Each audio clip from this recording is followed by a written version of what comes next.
today we are going to give you some hidden values in Dynasty Fantasy Football. And look, we know that you probably have your own opinions on who's a hidden value right now. So comment down below and tell us who you think is a hidden value that people have yet to catch on to in Dynasty Fantasy Football. We're going to give you our choices today. Do us a huge favor. You know what to do. Make sure you like the video. It helps us out a ton. And make sure you're also subscribed to the channel. We've got Dynasty content coming out all the time. If you play Dynasty and you're into analysis and research and winning championships and winning money, you'll love this channel. So make sure you're subscribed. Make sure you're checking out our merch. We're triple dogging the merch today. So super cool. Yeah, make sure you check that out.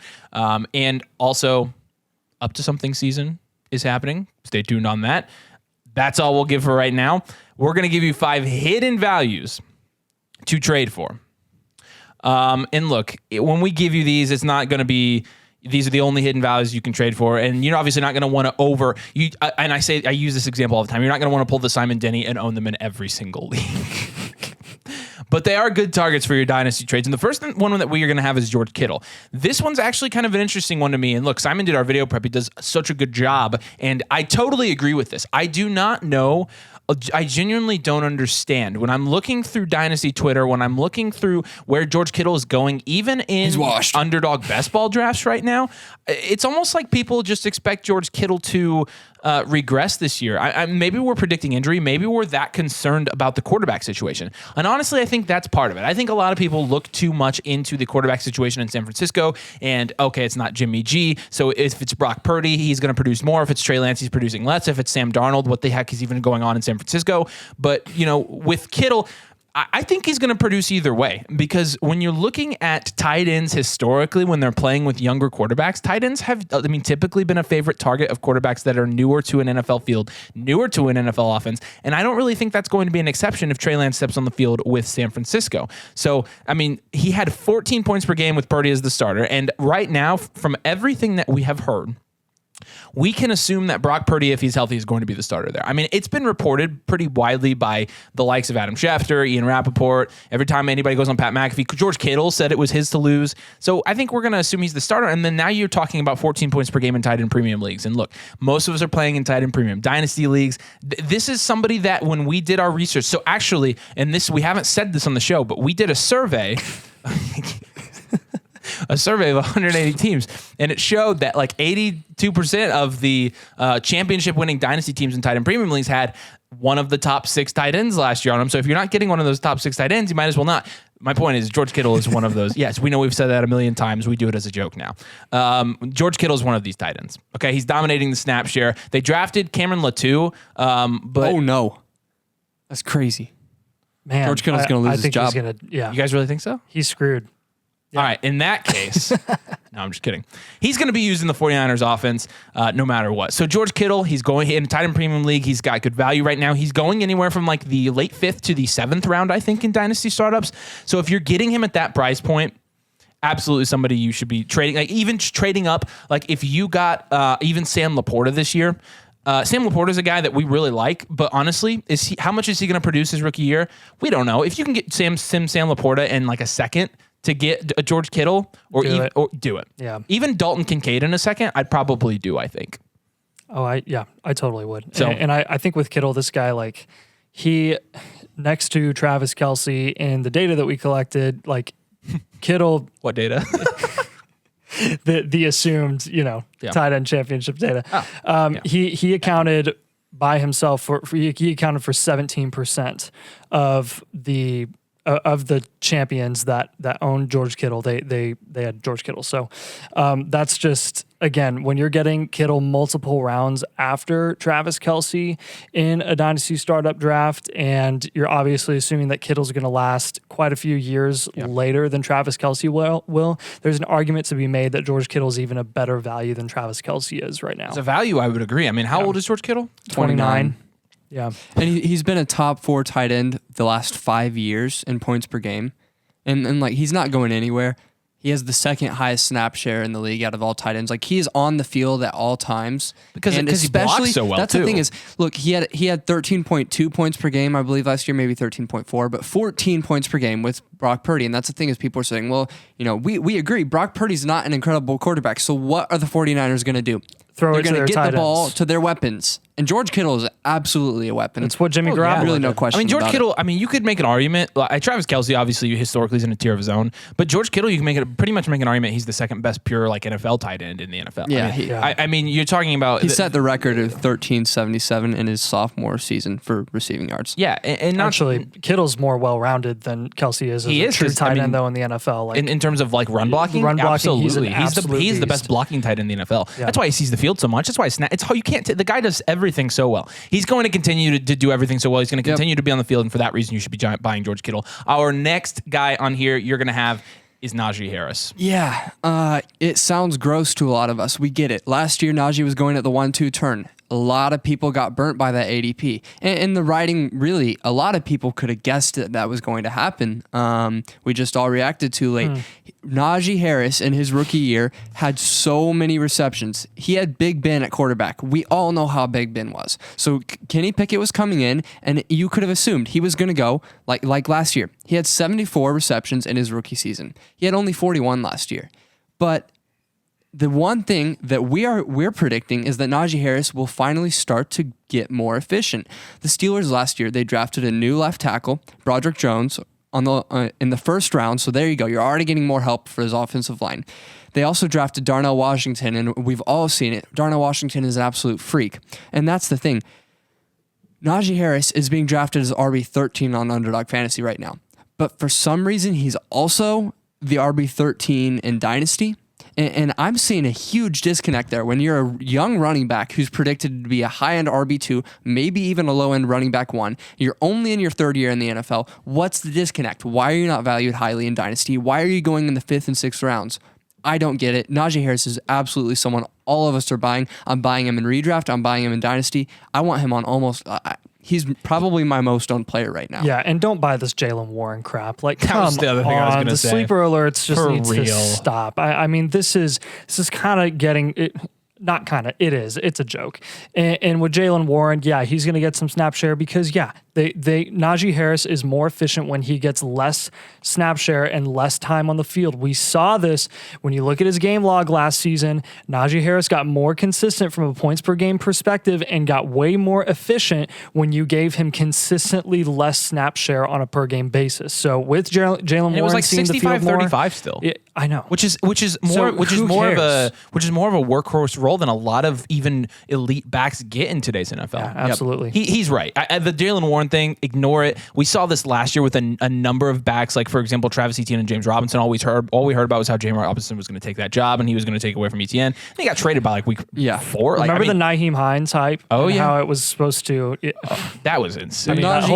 Najee still has a 69% opportunity share, which is 10th in the NFL. Yeah. It is very nice. That's nice. I mean, don't be fading him. He's only 25. He's only had 3 years in the NFL. This will be his third year. He's a good player. Yeah, no, he is. A little tidbit here. Najee Harris is my pick for this year's like sleeper league winner in fantasy leagues, best ball leagues, dynasty leagues. I think. Well, honestly, Josh Jacobs too, which I can't believe we're even saying this. I know. But like, I'm doing. Yeah. Why is he projected? Running back 10 on Underdog? That's so stupid. I was getting him in the third round. That's such a good pick. Yeah. All right. Down to the next side.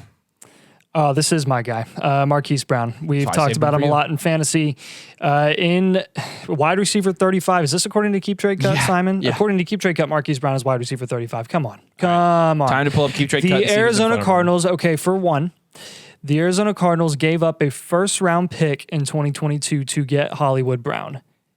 And I don't have the contract situation right now, but he's going to get re-signed if he hasn't already. Like, they invested a first-round pick into him. They are going to pay him, and they let DeAndre Hopkins go because the Arizona Cardinals as an organization are in a pretty big rebuild mode, and Marquise Brown is just a perfect asset for them to have as they transition into this new kind of, Cardinals age with a new coaching staff. And he had 9.6 targets per game without DeAndre Hopkins last year. I don't know how he has flown so under the radar, but did you guys forget what he did when DeAndre Hopkins was out? 15.4 points per game, guys.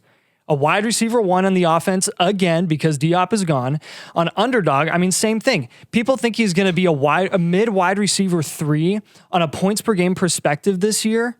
Like, No way. At the very least, this guy is going to be a low-end wide receiver 2. I would wager mid to high-end wide receiver 2 in that offense. The next guy, like behind Marquise Brown in that passing offense, is Michael Wilson. And Rondell Moore. Rondell Moore after that. I mean, I think Michael Wilson will usurp Rondell Moore quite easily. I personally think he's more talented, but that's kind of the point, is he's a third-round wide receiver, and you have Hollywood Brown as the number 1 guy. I mean, come on, James Conner and Hollywood Brown. Those guys I am just taking everywhere I can in dynasty startups and in fantasy drafts, because he's gonna eat those targets up this year. Yeah, I mean, like you said, his contract situation, he's on the last year of his rookie deal. He will be making $13 million this year, $13 million fully guaranteed. And after that, if the Cardinals don't like him, and if for some reason you think Kyler Murray is a bad quarterback, Marquise Brown is going to go somewhere else. Wide receivers are a hot commodity in today's NFL, and he will go somewhere else and he'll produce. So I don't really know what the disconnect is here in Dynasty. What is the? He's so cheap right now in Dynasty, especially. I mean, he's 26 years old. When you look at Keep Trade Cut, I mean, he's 7 months older maybe than Brandon Ayuk. Brandon Ayuk's the wide receiver 19 to Hollywood Brown's wide receiver 34. Are you serious? No, thank you. Even going down the list here, Jahan Dotson's the wide receiver 23. Treylon Burks, who really hasn't done anything yet. These are talented players. And we like Treylon Burks, the wide receiver 25. Terry McLaurin, wide receiver 28. George Pickens is the wide receiver 29.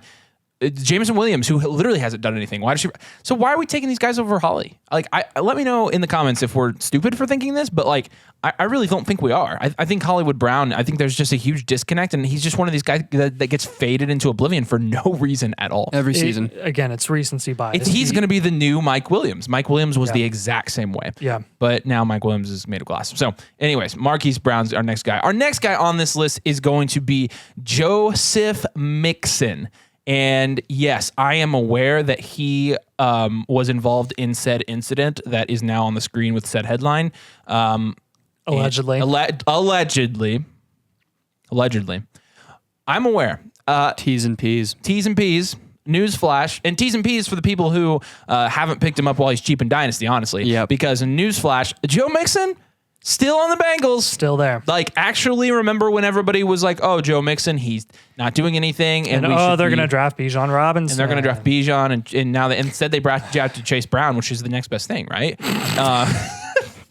I cannot believe that. Oh my gosh, Joe Mixon. I mean, Chase Brown's not going to do anything. Here's the thing. Number one, you're bringing back a Bengals offense that, in large in part, is going to be the same. Like, you know, outside of bringing in Irv Smith over Hayden Hurst, I mean, they're going to have most of the same weapons. They're going to have the same offense. And he had a 13.9% target share in that offense last season.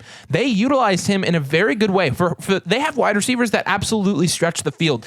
It completely opens up the offense for somebody like Joe Mixon, who has receiving upside as a back, to get a target share that high. And when you're talking about, I mean, Joe Mixon, do not forget he was a running back 1 last year. And I think he missed some games. Yeah, he played 15 games. Yeah, and he still was the running back 10. I mean, this is a guy that hasn't really started slowing down yet from not at all. He has continued to produce at an RB1 level. He had his best game ever last season. Yeah. He had a 73% opportunity share, which for a running back these days, that's pretty freaking high. Yep. Again, I'll bring up Chase Brown because he's on this. Chase Brown, I saw him play 2 rows up in an IU game. Very good running back. Not Joe Mixon, and he will not play as much as Joe Mixon, and he will not take away from Joe Mixon. And honestly, if Joe Mixon is still on the team now, I'm assuming he's going to be on the team when the season starts. Yeah. The problem is you're only going to get him cheap for just a little bit longer. Yeah, because the Dynasty community, once the season starts, is going to become rational again, and they're going to remember that it's guys like Joe Mixon that take you to championships and that, you know, win you leagues and score fantasy points. So cool. now is a time to get Joe Mixon. I mean, you can get Mixon in as a throw-in in some trade offers. He's going in like the 9th round. No joke. How old is he now? 26. He'll be 27. Jeez. Oh my God. He will be 27. So freaking young. Still. It doesn't matter. He's so young. Remember, top offenses in the NFL. I feel like he's been in the league for ages. Yeah. And these top offenses in the NFL are going to produce the top running backs. All the time, every time. The Bengals are going to be a top offense. Joe Mixon will be a top back once again, and you're getting him at a super cheap price tag in both Dynasty and Best Ball leagues. And you've got our last guy on here. We're going to throw a quarterback into the mix, and we're going to talk about Sam Howell. Yeah, Mr. Samson Howell. And I do want to point out first, before we talk about him, the Commanders picked up Jacoby Brissett. And Jacoby Brissett last year was a good quarterback. He was for the competent. Browns. He was just not on the last He drive. was better than Deshaun Watson, and that's not saying much. But Sam Howell is not a sure thing by any means. He was drafted in the 5th round, and a lot of us and a lot of people think and agree that was way too low for Sam Howell to go. His sophomore year in college, he was an incredibly productive quarterback. He showed the ability to make reads, to create with his feet, to create with his arm. He was very talented. And the problem was his junior year in college, he was not given the opportunity to roam and control the game that he showed he could. And I think that's what made it hard for NFL teams to evaluate him, and that's why he dropped. All that to say, Sam Howell was still drafted in the 5th round. Don't treat him like he was the 1st round pick that people thought he might have been, like his sophomore season. Yep. But he's being drafted as the QB 27 on Underdog. He is a starting quarterback in the NFL this year, unless Jacoby Brissett takes over. But in my opinion, and you guys might disagree, he has an opportunity to become someone. Eric the Enemy. Very good offensive coordinator from what we've seen.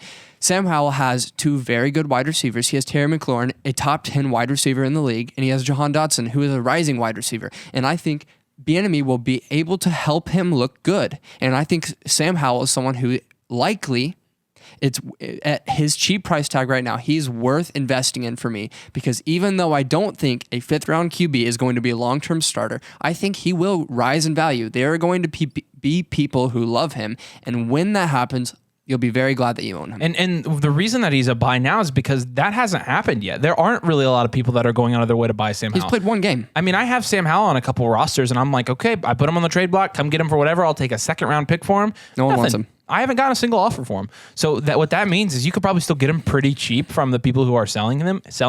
And if you can, the return on investment is going to be there again. As soon as he steps foot as the starting quarterback on the field, his price is going to go up. It's the opposite of driving a new car off the lot. You drive a new car off the lot, it depreciates in value X%. Yeah. When a starting quarterback steps on the field for the first time, his value appreciates X%. It's not going to take very much. I mean, remember last season at the beginning of the year when Carson Wentz, after failing on 2 different teams, like some people were paying, I saw him going for firsts after the first 2 weeks of the season again because everyone thought that he was good, and no one watched the Commanders. He was still terrible. But again, that's like you said, it's not going to take very much for Howell to go up in value, and that's when you strike. Don't do it now. 100% agree with you there. All right, those are 5 hidden values in Dynasty. Guys we think are going to increase in value or have a very good return on investment on your Dynasty team that people haven't really caught on to yet. So again, make sure strategy-wise you're going and throwing these guys into your trade or centering your trades around them, as we think that you will not regret it. We think people will eventually catch on to these guys. Do us a huge favor. Make sure you like and subscribe. That helps us out a ton, and we really appreciate you guys doing all that. We appreciate you guys watching. Thanks so much, and we'll see you later.